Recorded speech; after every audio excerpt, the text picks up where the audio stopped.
Berapa banyak orang banyak harta tapi tak merasa kaya. Masih hentam sana, hentam sini, korupsi sana, korupsi sini.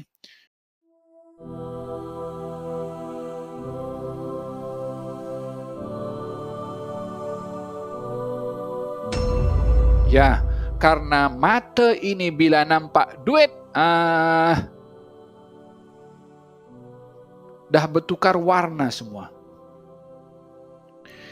Oleh sebab yang demikian, fitnah yang paling besar bagi umat ini selain dari wanita adalah duit. Ad-dunya hulwatun khadirah. Dunia ini manis dan menarik. Dia bukan hanya dilihat indah, manis, tetapi menarik. Kata baginda Rasulullah SAW, Wallahi mal faqru akhsha alaikum. Wallahi mal faqra akhsha alaikum. Aku tak risau kau miskin. Yang aku risaukan bila mana dibentangkan kepada kamu keduniaan. Seperti dibentangkan kepada umat sebelum kamu. Kamu akan bersaing untuk mendapatkannya dengan cara yang batil.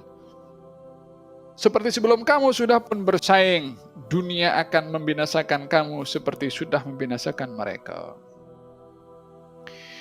Maka Nabi bekerja dalam perniagaan selain daripada bekerja untuk mencukupkan diri, ifah tadi, dan juga untuk melatih diri kejujuran dalam berniaga.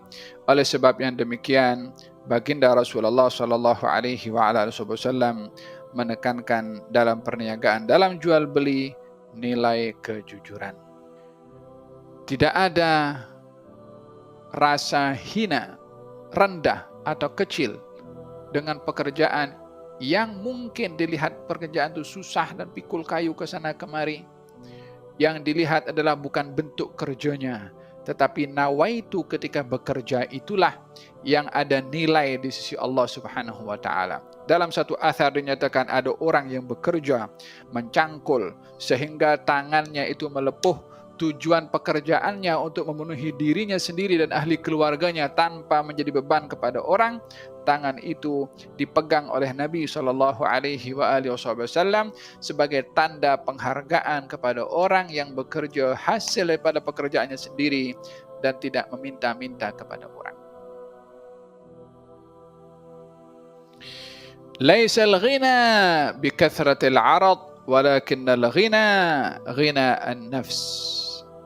Bukanlah kekayaan itu dengan orang banyak harta, tapi kekayaan itu adalah kekayaan hati. Berapa banyak orang banyak harta tapi tak merasa kaya. Masih hentam sana, hentam sini, korupsi sana, korupsi sini. Walaupun sudah banyak sangat. Berapa banyak orang yang banyak duitnya tapi miskin hatinya. Berapa banyak orang yang rezekinya cukup-cukup macam tu tapi dia orang yang paling selesa, paling tenang, paling senang.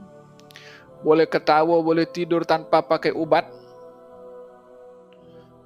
Boleh pusing-pusing walaupun hanya dekat Kuala Lumpur saja. Tak pergi luar negeri atau tak pergi ke mana-mana. Hatinya kaya. Moga-moga Allah Subhanahu wa taala berikan kepada kita kesungguhan dalam meneladani baginda Rasulullah dalam jual beli, dalam bekerja, dalam berniaga, dalam mencari nafkah dengan cara apapun juga.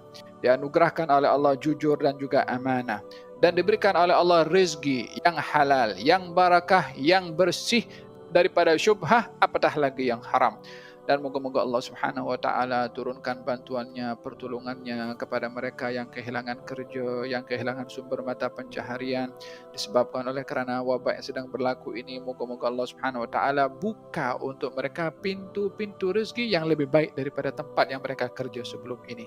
Dan moga-moga Allah Subhanahu wa taala bukakan pintu kemudahan untuk mereka, dan Allah Subhanahu wa taala berikan hidayah kepada orang-orang yang diberi kelebihan harta oleh Allah Subhanahu wa taala untuk mereka dapat bersedekah, berkongsi nikmat yang diberikan oleh Allah Subhanahu wa taala, mengambil mematuhi perintah Allah Subhanahu wa taala, wa anfiqu mimma razaqnakum min qabli an ya'tiya ahadakumul mautu fayaqula rabbi laula akhartani ila ajalin qarib fa asaddaqa wa akum minas salihin wa la yu'akhirallahu nafsan idza jaa ajaluha wallahu khabirum bima ta'malun. Dan infakkanlah sebahagian rezeki yang Allah berikan kepada kamu sebelum datang ajal kepada kamu, dan kamu mengatakan saat ajal datang, ya Allah tambahkanlah, yakni usia, minta tambahan usia untuk aku dapat bersedekah. Kita akan Allah Subhanahu wa taala akan menambahkan lagi usia dan peluang. Ini ingatan kepada kita dari Allah Subhanahu wa taala untuk kita berkongsi nikmat dengan orang-orang yang susah. Hulurkan tangan sebelum orang menghulurkan tangan meminta. Kita hulurkan tangan untuk memberi kepada orang-orang yang memerlukan.